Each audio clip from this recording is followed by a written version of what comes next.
Hello viewers, আসসালামু আলাইকুম। Welcome back to my channel Ashrafun's world. মজাদার এবং টেস্টি একটি ইফতারের আইটেম শেয়ার করব, আশা করি ভালো লাগবে। ভিডিওটি স্কিপ না করে দেখবেন।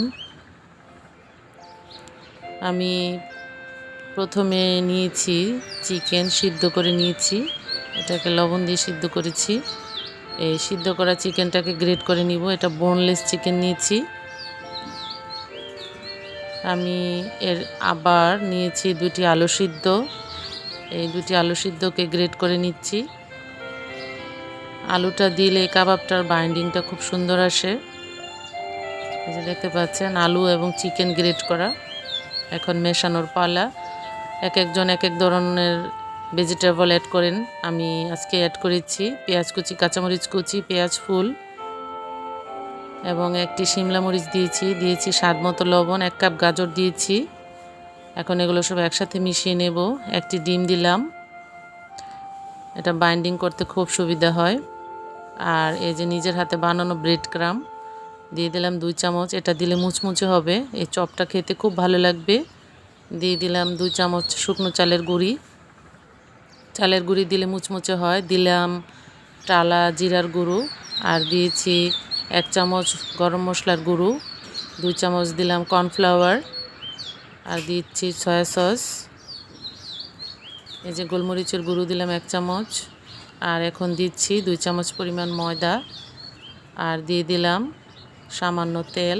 এগুলা দিয়ে এখন আমি এটাকে খুব সুন্দরভাবে একটা ডোয়ের মতো তৈরি করে নিব। একটা মসৃণ ডো হবে, দেখতে পাচ্ছেন। ভেজিটেবলগুলো আমি সিদ্ধ করে দিইনি, কাঁচা অবস্থায় দিয়েছি। খুব মিহি কুচি করে দিতে হবে যাতে ভাজার সময় সিদ্ধ হয়ে যায়। আমি এখন কাবাবের শেপ দিয়েছি, গোল গোল করে নিয়েছি। এভাবে নিতে পারেন, কেউ লম্বা করে দিতে পারেন। এই শেপটা এক একজনে এক একভাবে দিতে পারেন। এই যে ব্রেড ক্রাম নিয়েছি, কোটিং করব এটাকে। ভাজার আগে অবশ্যই কোটিং করে নিতে হবে। বেসন এবং একটি ডিম দিয়ে ব্যাটারটা তৈরি করেছি। প্রথমে ব্যাটারে ডুবিয়ে তারপরে ব্রেড ক্রামে কোটিং করতে হবে, তাহলে এই চপটা খুব মুচমুচে হবে।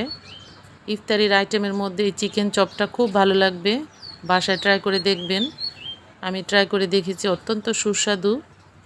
এখানে যারা ঝাল পছন্দ করেন একটু ঝালের পরিমাণ বেশি দিতে পারেন।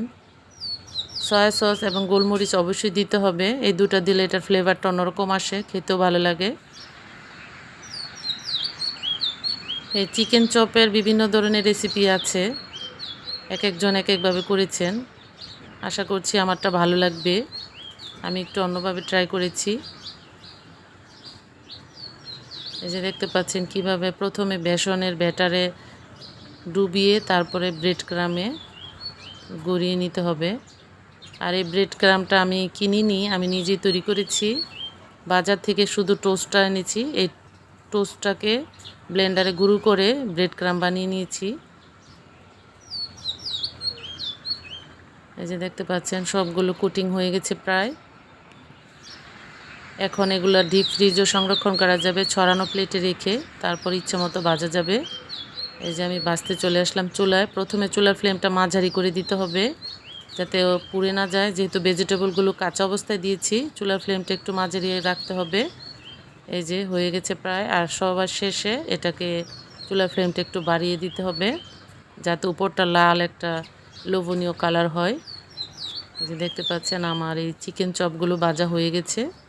এখন নামিয়ে নিব, স্ট্যান্ডারে করে নামিয়ে নিচ্ছি। এভাবে এই চিকেন চপগুলো বাসায় ট্রাই করতে পারেন, খুব ভালো লাগবে। খুবই সুস্বাদু একটি ইফতার আইটেম। সবাই ভালো থাকবেন। আল্লাহ হাফেজ।